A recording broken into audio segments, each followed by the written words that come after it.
যে 10টার সময় যে উপস্থিতি নোটিফিকেশান, কিন্তু সেটা হয়তো সবাই ঠিক করে দেখেন না, ফলে আপনাদের মাধ্যমে অনেক তথ্য যায়।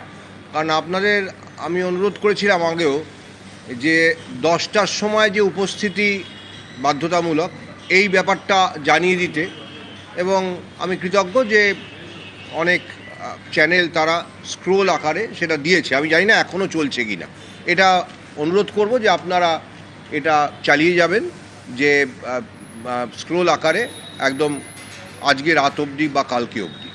আর আজকে আমাদের সাংবাদিক সম্মেলনে এই কথাটা আবার করে বলে দিচ্ছি যে যেহেতু আমাদের অ্যাডমিট কার্ডে প্রাথমিকভাবে লেখা ছিল যে 11টার মধ্যে উপস্থিতি, আর তারপরে আমরা সিদ্ধান্ত নিলাম যে আরেকটু এগিয়ে দেওয়া দরকার, কারণ নিরাপত্তাজনিত যে তল্লাশি হয় তার জন্য আরও সময় লাগতে পারে, সেজন্য 10টার সময় উপস্থিতি, এটা আমরা প্রত্যেক পরীক্ষার্থীকে অনুরোধ করছি এবং আপনাদের মাধ্যমে সে অনুরোধ আশা করি তারা পেয়ে যাবেন, আমার বার্তা পৌঁছে যাবে। তা এটা একটা খুব গুরুত্বপূর্ণ দিক। মোট পরীক্ষার্থীর সংখ্যা আপনাদের আগেও বলেছি আমি, দুটো পরীক্ষা মিলিয়ে 5,65,000-এর মতন।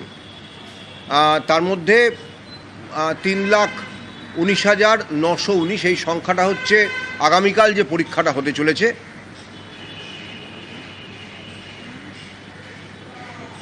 এটা আগামীকাল যে পরীক্ষাটা হতে চলেছে, আর যেটা 14 তারিখ হতে চলেছে, অর্থাৎ 11-12 একাদশ দ্বাদশ শ্রেণীর জন্য, সেটাতে 2,46,500 মতন, 2,46,000 কিছুটা বেশি, অর্থাৎ দুটো মিলিয়ে মানে 5,65,000-এর বেশি, প্রায় 66,000-ই হয়ে যাচ্ছে।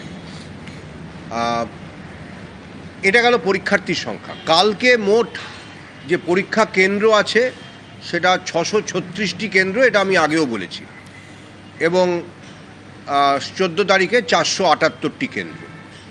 এটা আপনারা অনেকে হয়তো সেটা কাগজে লিখেছেন বা আপনাদের বৈদ্যুতিন মাধ্যমে আপনারা দেখিয়েছেন। এটা গেল পরীক্ষা কেন্দ্র।